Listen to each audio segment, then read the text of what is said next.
Welcome to the episode of Middle Ground with JLE Season 14. That's the theme song, Detroit Love, off my first album, JLE Experience. I own the music and copyright. Don't mute nothing Facebook. I don't see nobody trying to say they own on Facebook. I get tired of doing those appeals. Just saying. Got another amazing guest for you today. Have my brother-in-law, entrepreneur Anthony Ferguson. Welcome to the show, sir. Thank you. Thank you for having me.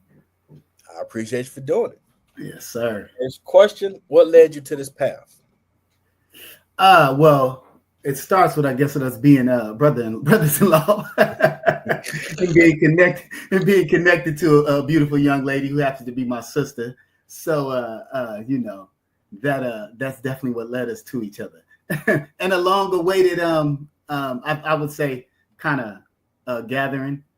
We still haven't done it again in person. It's been a while. But it's great to just be involved, see you, and help move with it. Whatever you have going forward. So, okay, you're gonna be part of the program. Yes, sir. So, what made you become an entrepreneur? Honestly, it was necessity. I mean, as we discussed, I've been to prison. I served quite a long sentence, 12 years on a 15-year sentence, and during that time, just knowing that I would be coming out in my early 40s, I was thinking, like, what could I use with the limited resources that I have that I could start and create an income, you know what I mean, for myself. And so working out and stuff is something I'd always been into. At the places I was at while incarcerated, they didn't supply a business class or a course that would allow you to get certified as a personal trainer. But What I did started doing was just getting books on my own, reading and recording different workouts, different ways to teach people to work out, stretch. Started understanding the difference between training a senior or just somebody in their 50s, or training an athlete or training a teenager. And just started looking at those things, document them, creating workouts to give myself as much of an edge as I possibly could. On top of performing a lot of workouts, doing new stretches and different things that I was just learning and reading about. So when the opportunity came and I got out, that was the first thing I got involved in. I got online, got a certification. Anybody could do that. You can finish it in your own pace. So I think I ran through mine in about 60 days, got the certification, and really hit the ground running. About 30 days after that, I was working in a gym, which I wanted to see how it was to do assessments, I guess you could say, break the ice of dealing with clients. Mind you, I'm not coming from a place where I was dealing with clients.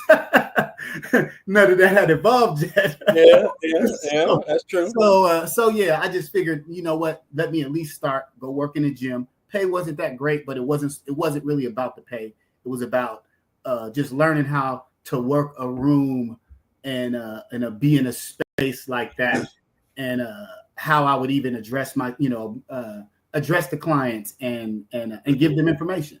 So while doing this, I started to learn that, for one, it seemed like it was becoming the personal training game was changing. If you were working in a big gym, it's hard to make a lot of money in those type of environments. Okay. So with social media, the marketing and everything to build the brand pushing and everything, it's new. It's changed. It was new to me, and I had an idea that these things were changing. So I started to kind of refine. Okay, it wouldn't be ideal for me as an entrepreneur just starting out to try to lease a building and keep space. Now I need to keep membership and people coming in. So I was like, how can I change that to where equipment costs, space is minimal, so that I can maybe charge a more affordable rate, while at the same time a rate that was acceptable for me. So that led me to doing in-home personal fitness.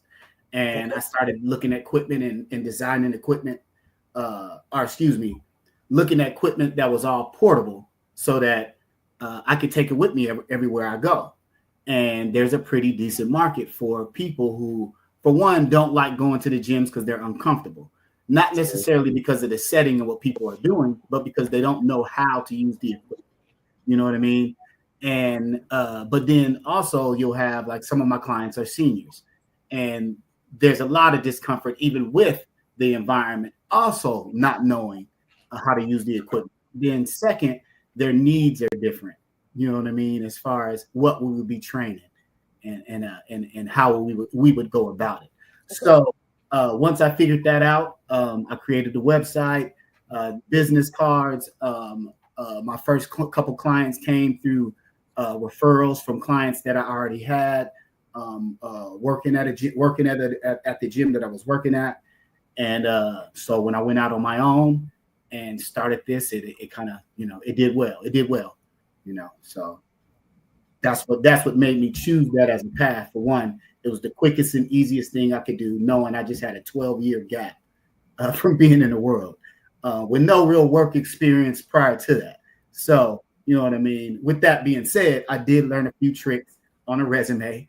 Every job I had in there was on my resume, even if the company was named something different. So I had to do what I got to do. Understood. Yeah, funny story. I actually still use one of them to this day. Understood. Because I remember my humanities human resource class, we were debating. Each group had an assignment. Someone had one about check the box. Right. I'm like, what's check the box? For people that come out, they have to check they would been in jail. So I'm like, oh, right. And because of that, they were not getting a fair chance to redeem themselves in society. Right. And they made a compelling argument, and the class would take the opposing. And somebody had some great points. I'm like, okay, that makes sense. But I mean, if you don't want them to go back, they need a fair chance. So you can't say the man hold you down or nothing. You got a fair opportunity to get out here and get it if you want it. Right. Now, if you ain't trying to get up and do it that way, I don't know what to tell you, homeskiller. Right. Right. Well, you know what? I would have to say, so that is a part of it. But mind you, that's the piece when you come out. But what about the training and stuff while you're in there?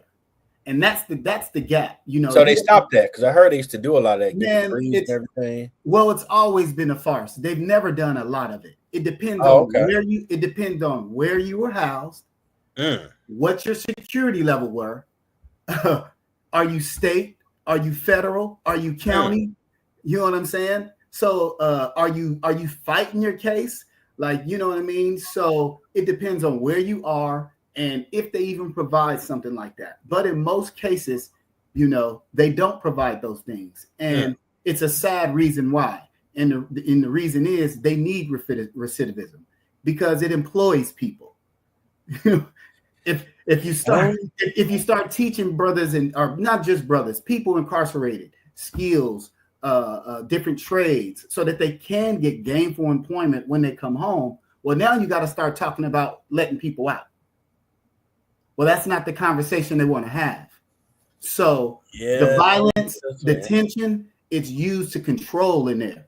And my brother, you can go into a jail or an incarcerated situation and come out dumber than you were when you enter. Because you can find yourself playing cards and watching TV just to get years by. Because you may be at a place that don't provide anything else but a library and a high school or GED. And you may have to do 10 years like that. Wow. So it's a farce when I say, oh, they don't. They don't make trades and stuff. Man, I was a Victorville FCI. They were teaching a solar panel. They were giving out solar panel certifications. They had a solar panel class. But it wasn't even a real actual certification like that would last for 3 years, 4 years, like through OSHA or through whoever's mandating, you know, this process. It was just a VT course that you got a certification that you did this 9-month solar panel class. But they were giving it to people their first year of a 10-year sentence. So in year 9, what are you going to remember from this 9-month course? One, how they ain't gonna be helpful, right? And then who's teaching the course? Another inmate. Who's opening the door? The guy who's getting the check as the VT instructor. Oh, wow. So that's what's going on in prison, bro. It's not, it's a real, they use a word, the word institutionalized a lot about people. Man, that word can only be applied to a very small few. It has nothing to do with, these brothers would love to do more. But when you don't give them no opportunity to learn or really grow or pick up just day-to-day skills, the functional skills that you would need just to navigate a job site, just navigate a job site, identify a specific career or a chance, or match the skills that you have with particular jobs so that you can add it on the resume. These type of things are unheard of. No grown man is being taught that in an adult prison, though they should be. Yeah. Yet you're sending them out to a halfway house in your city. Where are the halfway houses located?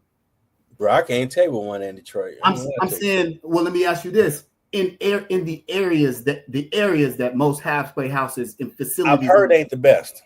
That's the point I'm getting at. Not is where they're located. So you're dumping guys who you went through a hopeless situation to a place in a area where it's breeding out hope, like that, and hopelessness. Like that's it's just the feeling that you get, and they don't have the skills to navigate these different landmines.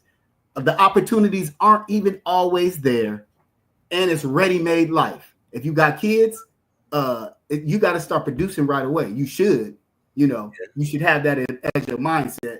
But a lot can't. But a lot can't because of those situations. You know what I mean? And of course, there's the personal accountability part, which I'm all for that. That's what really triggers change. That's what triggered my change.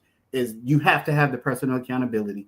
But this is the stuff that you fighting against. But now but the flip side is that one day you got to look at yourself in the mirror and decide, are you up for the fight? Period. Because it's not going to change. So yeah, we could talk about the issues. They're shitty. It's what's going on. But in the end, I had to look at it like this. Okay, they're not going to change these issues for me or anybody else no time soon. So are you ready for the fight? Are you up for the challenge? Period. Okay. So. Well, that brings us to the next question. What was that moment that changed your mindset when you was coming home? My daughter was a lot of it, but even more so just me. I just feel like a lot of wasted years, wasted time unnecessarily. You know what I'm saying? And it was like the only thing I proved throughout all that is that I could do time. I mean, that was it. I mean, really, you know what I mean? Yeah. Here it is. I had this little girl whose life was turned upside down because all she wanted was me. And all she needed was me. You know what I mean? And it just didn't make no sense. So it's like, okay, I had to go in there. When I was in there, I went through, they had their RDAP program. And I don't consider myself a drug addict or anything like that. I went in there for drug sales, you know what I mean? But here's the thing. I was like, you know what? Why don't I just approach this program by just completely undressing myself? Just don't go in with a preconceived notion about what I already am. Just ask the question. And if you answer it and you like the answer, cool. But if you don't, you need to fix it. Just let it all down and go in. So, it went just as simple, are you a good father? Are you a good friend? Are you a good son? Like, are you all these things that you say you are? Like, we preach we a stand-up guy because, you held it down and did the sentence. You didn't didn't talk to the police, or you didn't do this, you didn't do that. But I'm like, when have I ever lived like that for my daughter or, other people? You know what I mean? When have I given them that full commitment? You know what I mean? So I just had to say, like, no more. I was like, when this is over, everything that I was holding on to is going to have a life sentence. It's going to stay in prison. Nicknames, gang association, whatever it may be, all those things. It was like, man, I was going to really like not play the 50 with the transition. You know what I'm saying? Like really go all the way with this new set of rules, new set of life, and what I wanted. Just like I went all the way in the alternative lifestyle. You know what I mean? And harm to any, everybody finds their path their own way. We all get there when we get there. So no, I don't have no bad words for anybody still going through their path trying to figure it out. I just implore you to try to figure it out a little faster, because it's serious out there, man. And they'll keep you in there. They'll keep us in there, and they don't care. They don't care. You know what I mean? So care a little more, because if the help ain't coming, that's it. So you know what I mean? So that's how I approached it, man. Like I just feel like I understood the playing field, that help wasn't coming like that. And I had given my life, too much of my life, to incarceration. And that wasn't the story that I wanted told about myself. I'm better than that. I'm bigger than that. I'm smarter than that. I want more than that. So live like that, period. So that, for me, that was the challenge. It became a personal challenge. Like, okay, like you did everything. Can you do this one though? Like, you know what I mean? Not waver either. Mm-hmm. You know what I mean? Can you do it? And so being that, after taking the steps to start my own business, it did well. But with the changes in the industry, I knew I didn't want to create a full-time social media presence, just training. Okay. I knew I didn't want to build a brand in that manner, partly because of age and some of the way that and some of the things that I inspired to do going forward. So I ended up making a career change and went back to school. I'm actually currently in school now. I went back for machine tool technology, and just to get myself for more skills, those skills that we were being denied while being incarcerated. You know what I mean? And it's actually been a blessing, man. I had always had an interest in the manufacturing world, and just how machines work. And so when the opportunity arose for me to have a chance to go back to school, for one, and realize that I still have Pell Grant life left when filling out a FAFSA application, I figured that, I'd be a fool not to use it. And I identified a program that, that was in high demand for being machine operators, programmers, CMM operators. And I jumped in. Like I said, I'm a semester finished, and finishing that semester and sitting with a woman that was 72 years old in a career room, revamped my resume and taught me so many lessons that when I completed that semester, I took my chance at somewhat a legacy job in the manufacturing world. And sure enough, not only did I get the interview, I got the job. So yeah. So, it was just, it was just making that commitment, man, and just being 100 with it and seeing it through. So now, how your daughter doing since you've been home? Oh, doing well. So just another blessing. My daughter, when I came out here, she actually moved here with me. And, she was struggling with a few things socially and stuff, just navigating the life as a teenager. It's hard out there for teenagers these days. Oh, man. I was drinking Parmesan and smoking weed to deal with Right. But you know what? But it was real. It was real. I had broke her heart. I let her down. She didn't have her dad. She didn't have the person that she believed in and trusted to protect and come to when she needed it. And it caused problems. I left, she was 5 years old. So you tell a 5-year-old, a few years. Well, she turns 8. And she like, a few, I'm 8, right? That's a few years. You know what I'm saying? And then they tell her, okay, no, baby, just hold on a little bit longer. And she turned 12. You can't tell her now it ain't shit. She knows it's been some years. You know what I'm saying? So man, just the trauma that we didn't, I never forget that. I wouldn't say I'd never forgive myself, because at some point you have to move on. But I just, I what you're saying. At the same time, like it broke my heart to know what she went through. She's doing time with you.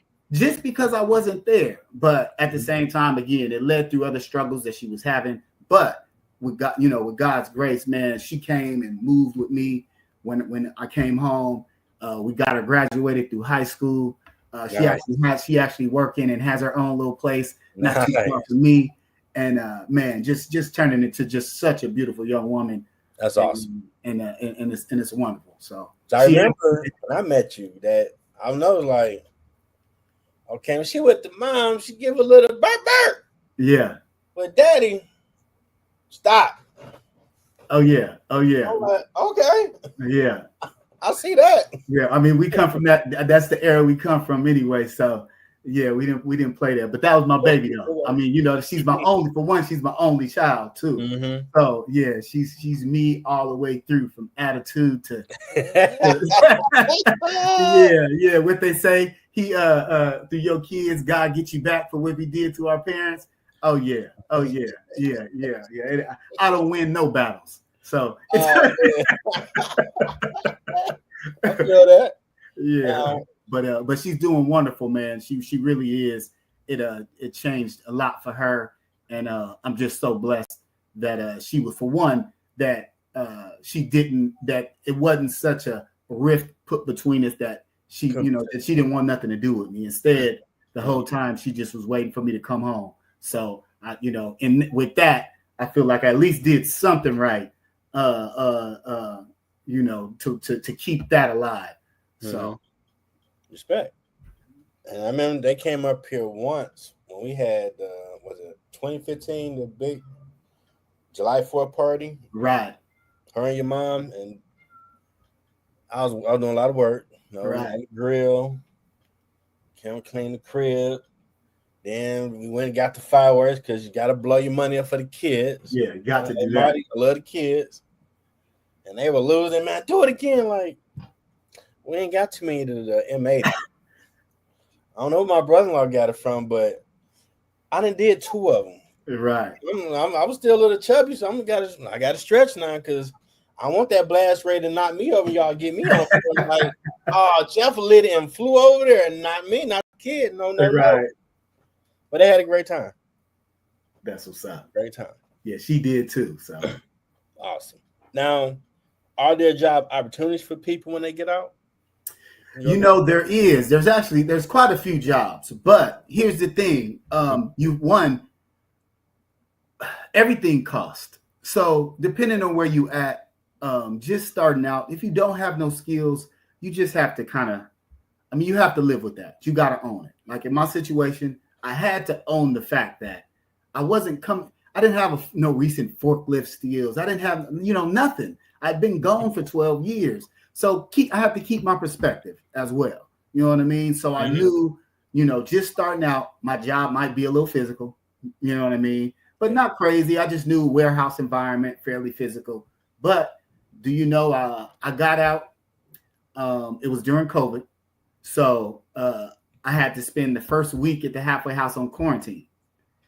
That following week, I got out of the quarantine cell on a Monday. Or I don't cell, room, whatever. On a Monday. On Wednesday, I got my ID. On Thursday, I got a job. I got hired on the job for a job.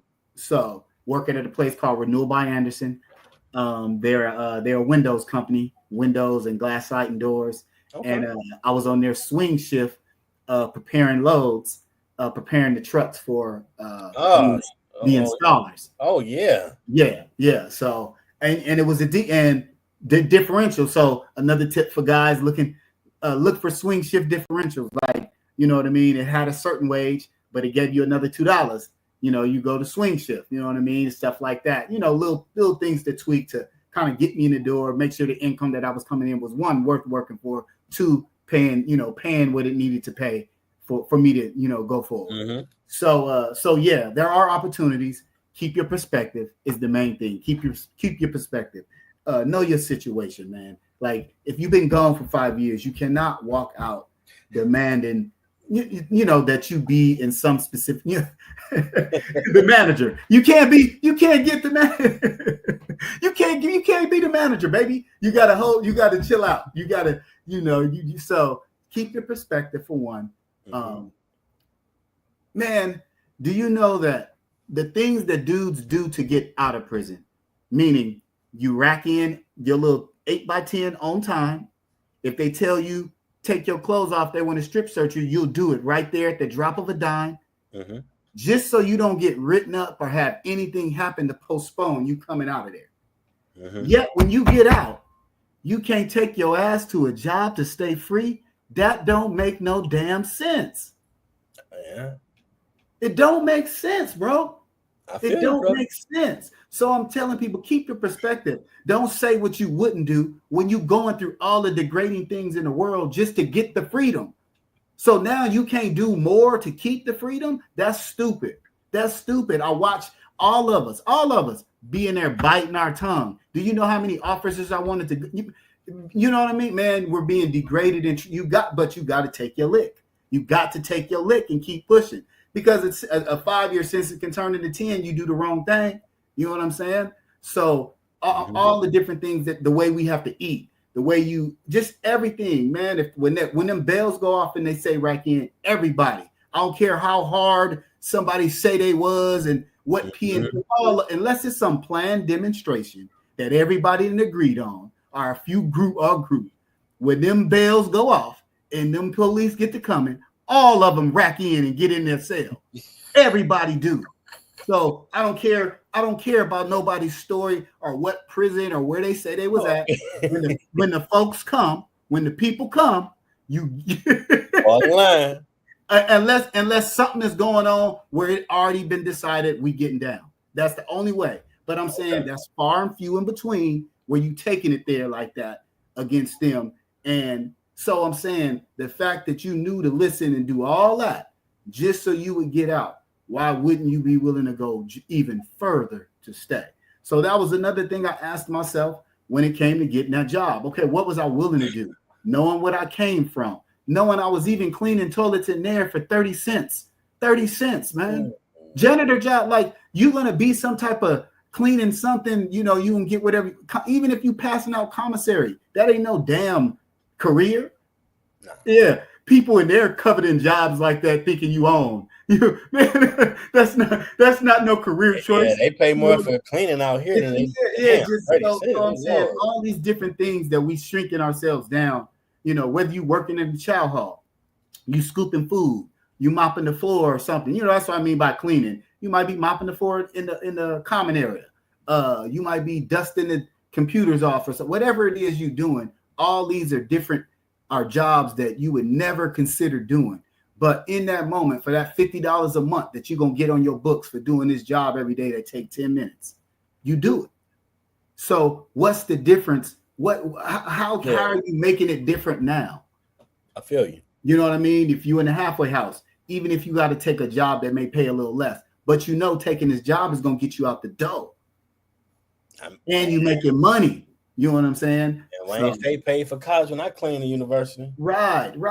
I know people that wouldn't go, like, it's free. I don't want to go to class, but it's free. It's government cheese. It's a degree. Right. It's free. Right. You don't take basket weaving? Nah, man, I'm good. You're fine. And outside of that, it's like if you don't have an entrepreneurial spirit or, you know, something that you know how to do, more than likely you're going to have to go back to school, man. Like there are a lot of that thing that they say about we have a lot of good jobs in America, but can't be filled because people don't have the skills. That is a very true statement. And it's why I went back to school to do what I'm doing right now, because I went on Indeed and I'm looking at these operator positions and there's tons of them. Yeah, at different pays, you know, depending on what kind of product or what kind of manufacturing warehouse you're working in. But quite a few, you know, some really good ranges. I was like, well, wait a minute. Well, let me see what it would take to get into that. And that led me to find the machine tool technology program at the junior college, which is, the community college, which is just 10 minutes away from my house. Nice. You know what I mean? And again, like I say, 6 months later, I land a job, you know, that I'm going to retire at. Unless I fuck up. I mean, that's the only thing. That's the only way I don't retire at this. And you know, not putting all my business out there, but and it's worth being there. I don't have to do another job. I don't have to find. You know what I'm saying? But it did take me going back to school and learning something. So trades they pay well, man. Yeah. So my summer has been pretty boring. The 2025 has been boring, and it's going to continue to be boring because the fall semester is going to start up soon. So, but the end of that, it's a year program, and it's a year program. So that was the other thing. Let me say that as well. I was looking for something that, I'll be 46 next Friday. So I was looking for something that wasn't going to put me in school for the next 4 or 5 years. You know what I mean? And that could get me into one of these high demand positions that paid well, And again, that was my choice. I know everybody ain't in their journey. Some of you guys feel like y'all got another shot at it. So be it. That's on you to make that choice. I don't have no more years to give nobody behind no damn walls. Period. You know what I'm saying? In servitude to know nothing like that. You know what I'm saying? So it just was demanding that I do more and create more for myself. And that's what I'm doing. But yes, for others coming out, they do exist. Just be prepared to work, bro. You gotta just care a little more than what you did before. You got to rearrange your priorities and just shoot your shot. The same way we shooting it at everything else. Shoot your shot and fully commit to the steps. Like it can't be you complete a semester and you think you get an award for that. You know how many people that completed semesters? Don't nobody need to call you and pat you on your damn back. You don't need you don't need a vacation or a break. Get the degree or do a year at the job. Then say you need a vacation because you'll actually have vacation time to take. But it's that part of it, man. If it don't work in 3 weeks, it's because it's not supposed to. That's why. It's only 3 weeks. It's not that you're doing nothing wrong. Life don't work in 3 weeks. Nope. That's not how it goes. A lot of people on this microwave time like that's not right. You have to get something and be great at it. Yes, man. So I would tell them take those same instincts, like for example, for a hustler, take them same instincts you used when you was going on a 90-day or 60-day run and you wasn't spending no money and you wasn't buying no clothes. You ain't taking the girl out. You just out stacking and saving and hustling. Treat your job and your life the same way, man. During the wintertime, it ain't no reason to do much. Stack, go to work, get your OT time, take a course, add this, boom, boom, boom. At the end of that year, end of that 6 months, you might have added 2 more certifications to whatever your specialty is. You might have added 5, 6, whatever more dollars to your income, or opened up a new streaming lane if you're trying to get through social media and push something. I'm saying it's the same thing. You have to give it time to work. You have to make the commitment, and you have to sit down. Stop trying to reward yourself prematurely, man.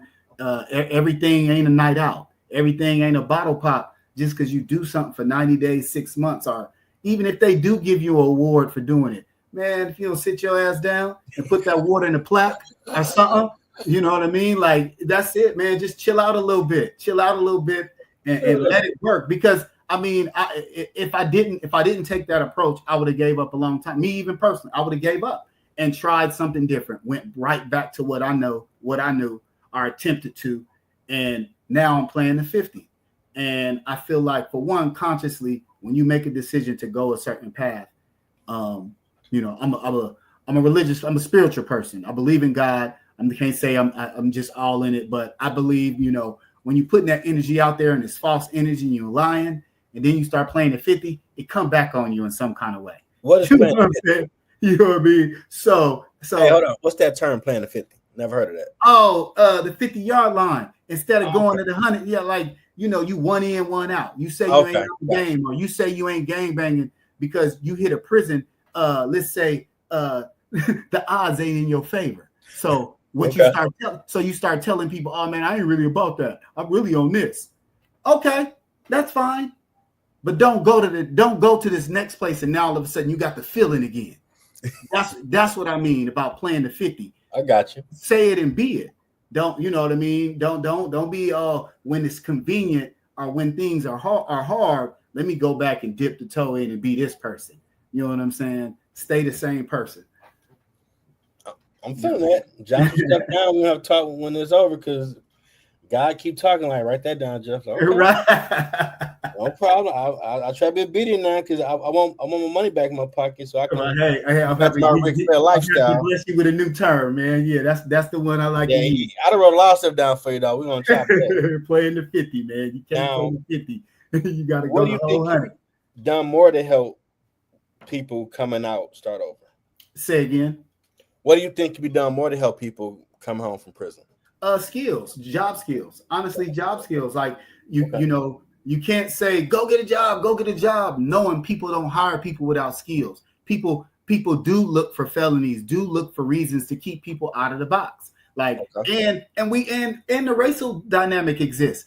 I mean, just walk into most boardrooms, walk into most banks, unless you live in areas that are heavily, black or something like that. Yeah, you'll see mixtures. But I'm in Oregon, man. Please, yeah. If I go to the Amazon distribution center, I can see all kind of black people and Mexicans and all kind of people working together. Yeah, but when I go to Wells Fargo, I don't see them.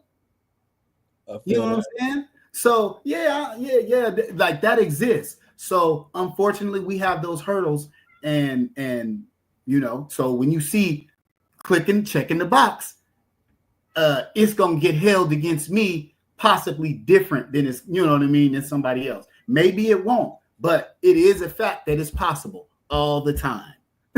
All the time. So yeah, the job skills, resume skills, man, people skills. Yeah.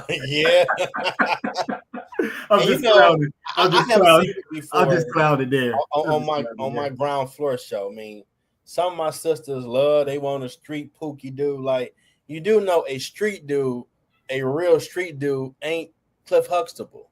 He's a street dude. Right. What's wrong with your thinking? Right. He ain't love you, hold hands. He out there getting it. I mean, it's just they got to be more. They got to clarify that a little more. Like, what do they mean? I mean, there's not just one specific street dude. Like, a lot of times when we say that, we just mean you moving and shaking. You out there now. What level you are, what you actually doing, what kind of role you playing in the streets is different. But it's a lot of people who run the streets and in them. But everybody don't carry themselves the same way. Nor do they date or even have relations the same way as each other. So that they just throwing that's a real vague term when they say I just want what kind of. It's a lot of videos these females are making where they want Tupac with a degree. Like, Tupac with a degree. Are you serious? Didn't he have one? I thought he got one from Juilliard. I don't know. He might, but we know him for his music stuff. But we know more for Thug. Like, you always in some shit. Yeah, unnecessarily though. Why you want that going on in your life? I'm about to say something very, very unpopular on your show. They might really slam me for this. Go ahead. They saying they want Tupac. Man, that's a music dude, man. Like, what do you mean? Like, street dude, my ass. He a dude. You just falling into stuff, bro. Falling into stuff. You making he was somebody making a choice he didn't need to make. You a blood. You from the Bay. You from the you picking sides. Like, man, whoever with you. Like, man, what's your course? So that playing the 50, he's an ultimate playing the 50 type person. Who the hell are you? Are you an activist? Are you a gangster? Are you a killer? Like, what the hell? Who do you want to be? Who do you want to be? What message are you really trying to send? And I'm a big fan. I'm like, if he could have had a little more maturity in the bigger picture, these people you shouldn't be hanging with, bro. You are a musician first.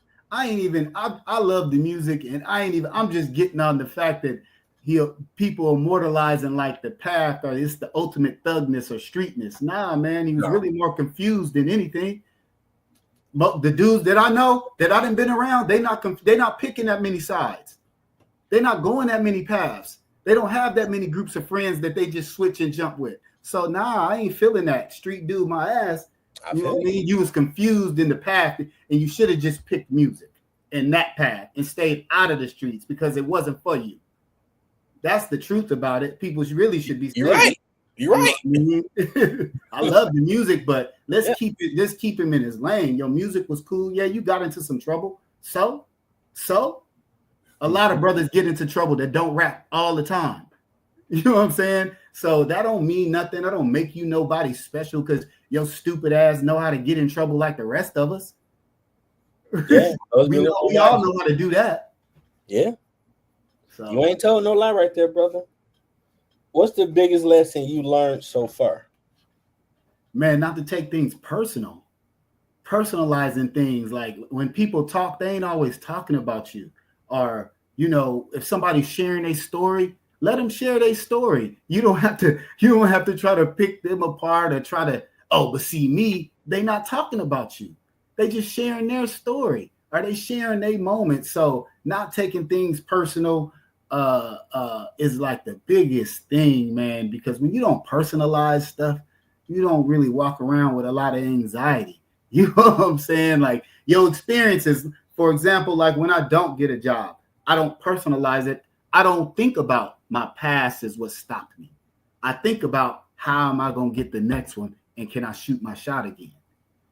I'm not focusing on that part of it. You know what I'm saying? So if I personalize it, and it becomes, oh man, see, I knew they wasn't going to give me a chance. I knew they were tripping about this. I knew they was, I ain't even had that conversation with that person. So I try not to project my will and my impression on a person in a way that it defines them, to where, for one, it puts up a wall to where I can't grow or learn from that person, or that I can't hear that person and see what they got to say. You know what I'm saying? Because, if you don't, you're walking around in your own bubble. If everything is so personal for you to where you can't listen to somebody else, or a different perspective, or try something different. Try something that, when it ain't working, you know what I'm saying? So that right there would be the biggest thing, is learn not to personalize and take things personal, and All right, we reached the point to mark them out. Anything you have coming up or going on? The floor is yours. I do not. Other than a birthday, I don't. nothing special. I got this semester coming up to continue my education and my growth at the company I just got hired on with, because it all tracks together as far as the upward mobility, and so I'm just focused on one, completing it successfully. And what I mean by successfully is not just repeating or regurgitating what I was told, but knowing and understanding what I'm learning. You know what I mean? And being able to like apply it, and maybe even teach it. So, yeah, I'm seeing that too. Stuff I'm writing down. What has been your biggest challenge on your journey?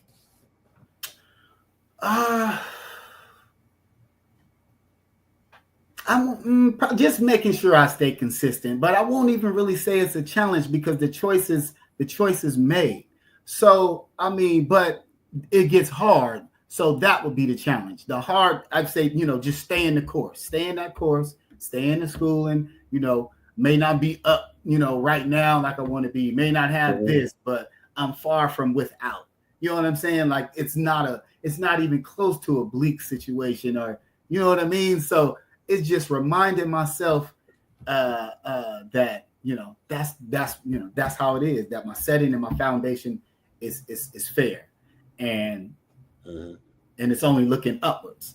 So continue that path, and stay focused. And like I said, it gets hard in the sense that life is hard, probably for everybody. Everything costs too much. You know what I'm saying? Don't matter what it is. Everything costs too much. You know what I'm saying? I don't got a wife, so ain't nobody splitting nothing with me. I'm doing it all on my own.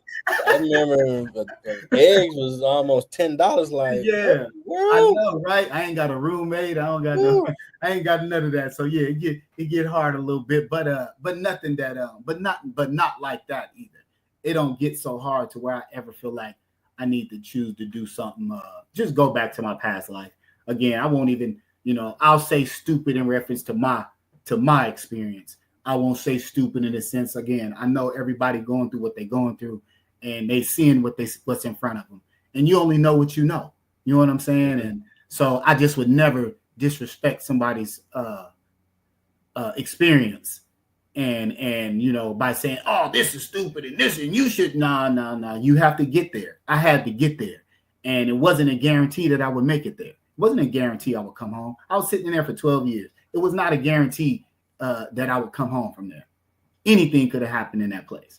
So you never know. You never know if you're going to make it to an opportunity to change. But if you come to a point in your life where consciously you aware, one, for what's affecting you, and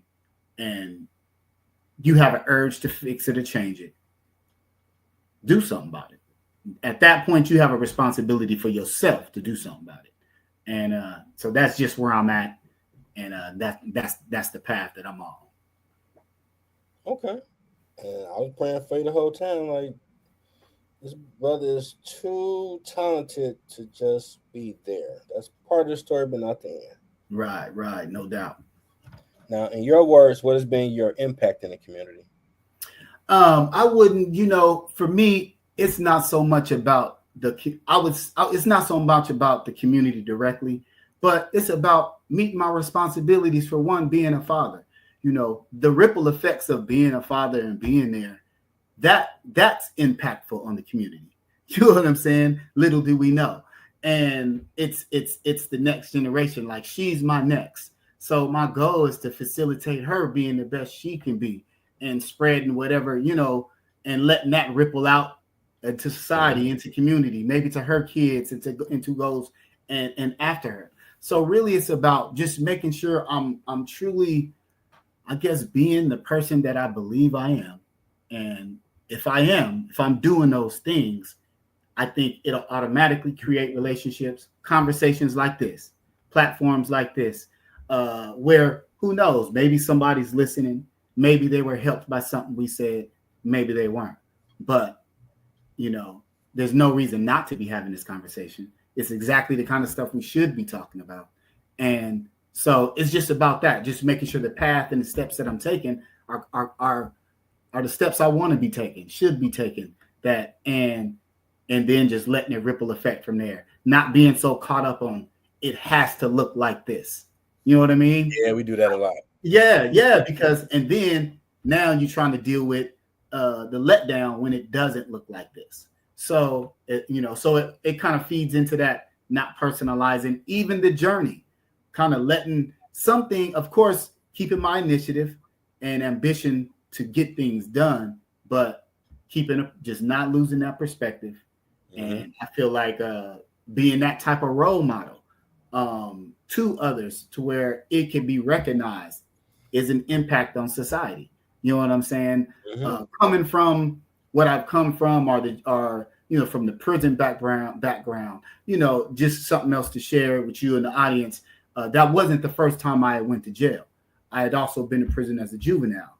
And so half my life, I'm 40, I'll be 46 next week. Half of those years, damn near to the T, have been in an institution.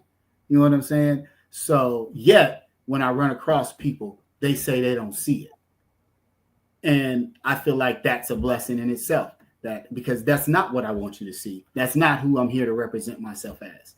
You know what I mean? So I thank God for that, because not a lot of people can say that, where it's not just rubbing off on them when they walk into a room to go through something like that, Yeah. So it's more about my personal accountability is my impact as of right now. Will it grow and become more? Hopefully, if I get the time, God willing, so be it. But if not, my personal accountability is my impact to society. Yeah, just listen to you talk. Like, unless you said it, you wouldn't know. Right. Last question.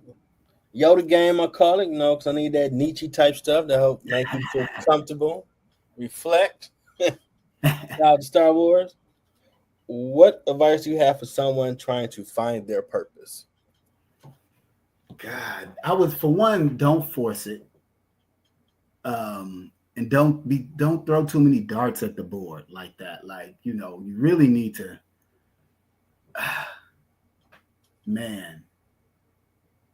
Yeah, that would be main one. Don't force it for one. But when you do, you have to commit. You have to commit. Like, you can't half-ass it and expect 100% result. Like, it does not work like that.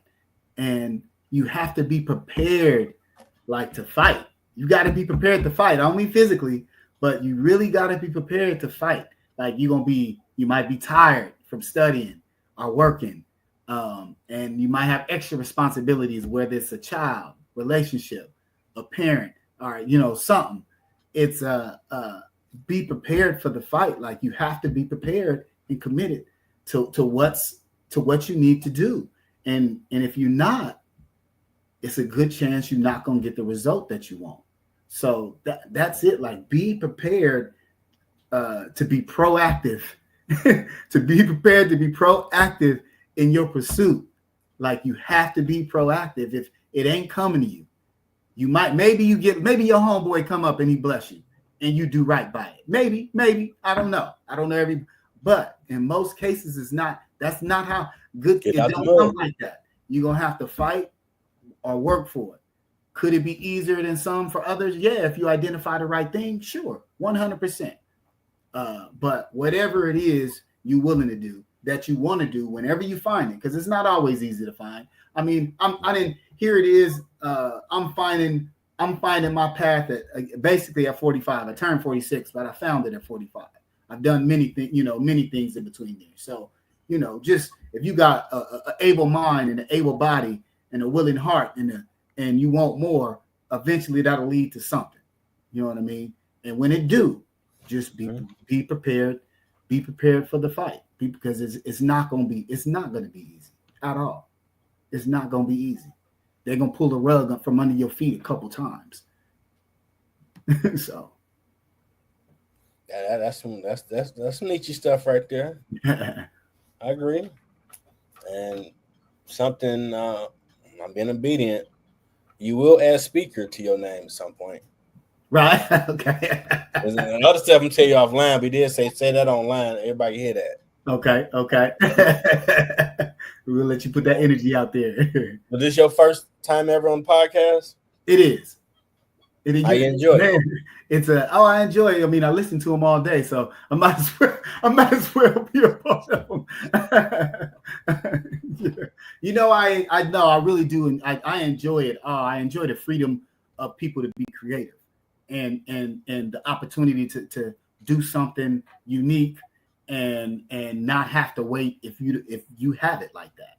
You know what I'm saying? Because there are some people that they just draw attention. They just, the laws of attraction are just in their favor. And so I just like that the platform exists and the capability exists for people to kind of just step out there and take your shot. I encourage people that take your shot, man. Take your shot. Yeah, I got this out the mud because I wasn't trying to do this. Yeah. Yeah. I'm still like, wow. It's easy for a person to tell somebody what they can't do, especially when they ain't doing it either. That's the easiest. That's the easiest. I'm getting my little soapbox. Your little podcast, Jeff, like little podcast, okay. Yeah. When deals come, don't. Right. Yeah, I ain't got no jobs. I ain't got no little job. Right. It's always a shot or something. I'm a little petty. I ain't gonna hold you up. God's still working on me. Right. Little, I remember that little shit. I remember that. Okay. Right. No problem. Let's go and hit. Hook and crook. It's gonna pop. And the building I get is gonna house many different platforms. Right. Dang, Jeff, yeah. Mm-hmm. Right. I mean, but the main thing is this, man. You don't know until you step out there. So if you already got in your mind that you're gonna fail, so that's why you're not attempting nothing. I don't have nothing for you. Like, I really don't have nothing. Like, I don't, and you're gonna get left behind. And and people who think like that need to understand that it's fair for people to question you and your intent. It's fair for people to leave you behind when you carry yourself that way. Like, it ain't cool. It ain't okay. So take your shot, man. You got to step out there and do something. If you truly want more, if you truly believe you're worth more, you got to step out there and try something, and just put forth the initiative. You have to. If you don't, again, it's fair for everybody who doubts you to doubt you. True. I mean, I started cleaning company. I ain't never want to do that. Like, whatever it take, man. Whatever it take. I'm not too proud. I'm gonna get it. Right. Like, sometimes you have to reinvent yourself, man. It's like, machine tool technology. We've talked many times. I've never mentioned this before. You know what I'm saying? So yeah, just, you have to keep your eyes open. Like, you never know what you may fall in love with. And it's like, again, keep in perspective. I've been gone, man. I was gone. Mm-hmm. So I wasn't, one of the reasons why I'm not hard on myself is because of that. It's like there's certain things I don't, you wouldn't have had this because how could you? You weren't there, you ain't been here to do it. So it's just that simple. That's the answer to the question. I don't have to, oh man, why this ain't like this? And you were gone. That's why. You know what I'm saying? There's no mystery. Didn't no white man do nothing? Didn't nobody do nothing? Yeah, it wasn't none of that stupid shit. It wasn't no slave. It wasn't none of that. Nigga, you was in prison, fool, dummy. You're sitting there looking at walls, and that's what you was doing. So you didn't learn shit. You didn't, you wasn't building nothing. That's why. That's why you having the hurdle. So ain't no reason to personalize and point the finger at nobody.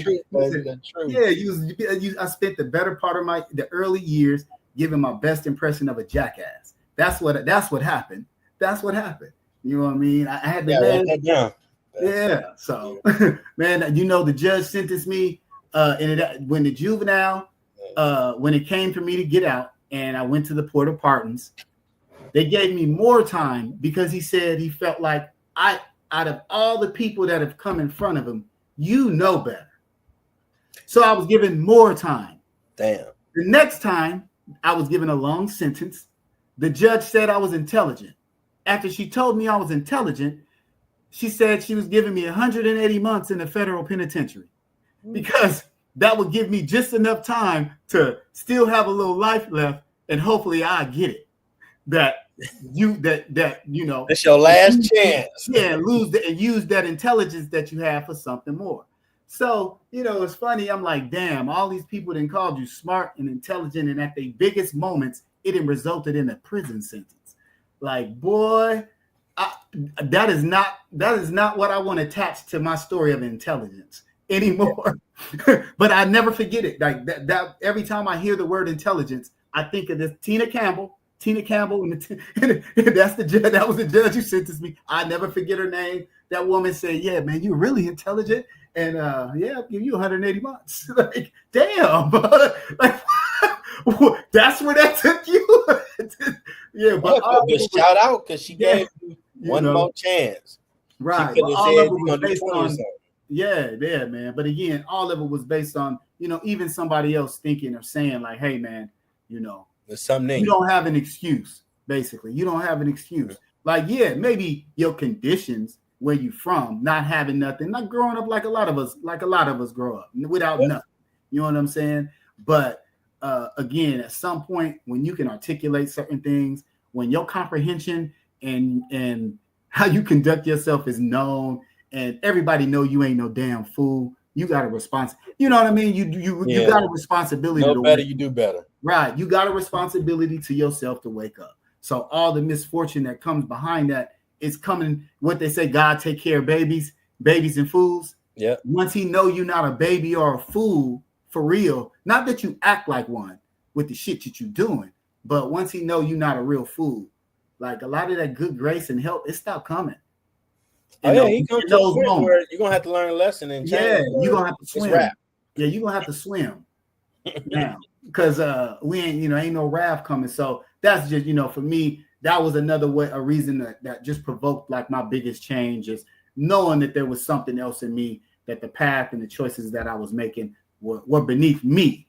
You know what I'm saying? Not again, nobody else. I don't care. I know how y'all got to where y'all got based on your own experience, but through my experience, there was definitely a point when, I knew I should be doing and carrying myself in a different way. And when I didn't, huge penalties came to me for that. You know what I'm saying? And I feel like it was, the conscience, the laws, whatever it is, coming back at me because I should have just been doing something else. And that's my take on mine. You know what I'm saying? Yeah, I remember after I was doing this for like 2 years, I remember a coworker working on midnights had told me he's going to our buildings. Right. Yeah, Jeff, I can see you on the radio at night doing the show. Like, man, I'm trying to do music. I ain't trying to do no radio. What you talking about? Let you crazy. Right. And I never thought this was radio. Like, it's podcast. Like, Jeff is still radio. Like, no, well, damn, it is radio. Broadcasting. Well, you know what? Here's the thing. Like, why does it have to be either or? Like, that's another thing like we do to ourselves by putting ourselves in box. Well, hey, they go hand in hand. I can sing on the radio. Like what is it? You know what I'm saying? Yeah. Like I was just stuck on music, bro. I was not looking at talking. Right. No, right. Nah. Yeah. I don't like people like that. No. You gotta come out them boxes. And I said, like, damn, you just funny. You've been like, I've been trying to tell you, yo. And then my homeboy I do ground floor with now, we had a Jesus meeting years ago. Like, if you start doing, your dad was a pastor, if you start walking that path, you'll do books, you'll do speaking, all the stuff I'm doing. Like, nah, man. I told him God is to the left. I did my job. Leave me alone. Right. I ain't trying to do all that. Too much work. Right. But he got me doing it because it's ministry. And I had a guest tell me that last year. Like, I prayed about being a guest on your show. I kept hearing Bishop like, oh, man, here we go with that guy. Cut that phone off. I ain't trying to do all that. What's your daddy pastor? Like, yeah. You know, yeah, I know. I should be doing it. I'm hard-headed, but yeah. Well, I just keep hearing that about you. And you know this is ministry. Like, this ain't no. Man, I start connecting the dots. Right. Help people find a purpose. Idiot, that is ministry. Damn, God got you. Right. Hey, you know, that's so funny. Okay. Yeah, it's so funny how we shorten like the meaning of words and apply them to like one. It's like, wait a minute, like that's not when they say that, you know, it don't just mean you standing at the pulpit in your local church, right? Bro, that's what I was on. Yeah. So I'm like, you lines like Jeff, don't you help you find a purpose? Right. 40 countries, everybody listening. Right. Don't that sound like ministry stuff? Like, okay, you got a point. I can see. Right. You got it. Right.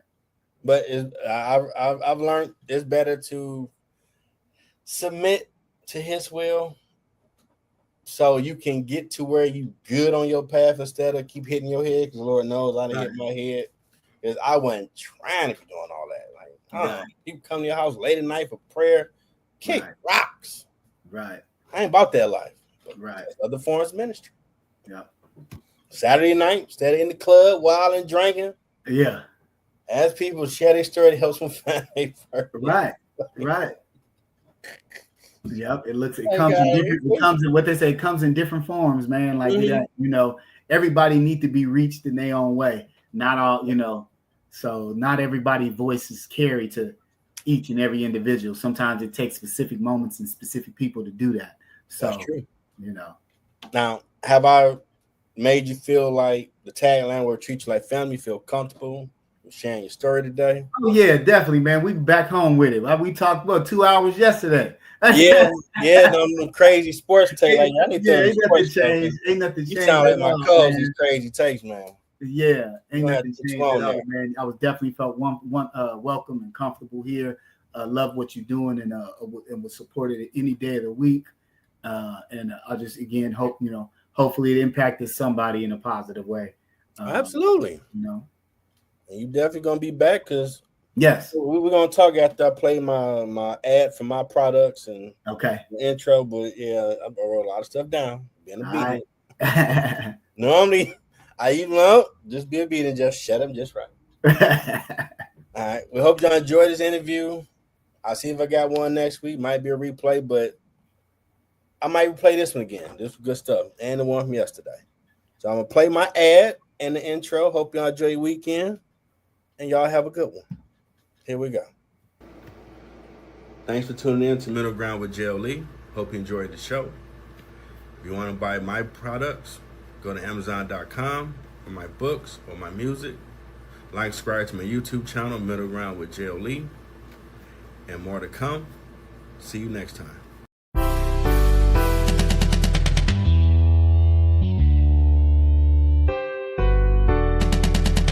Detroit, welcome to the D, baby. 3-1.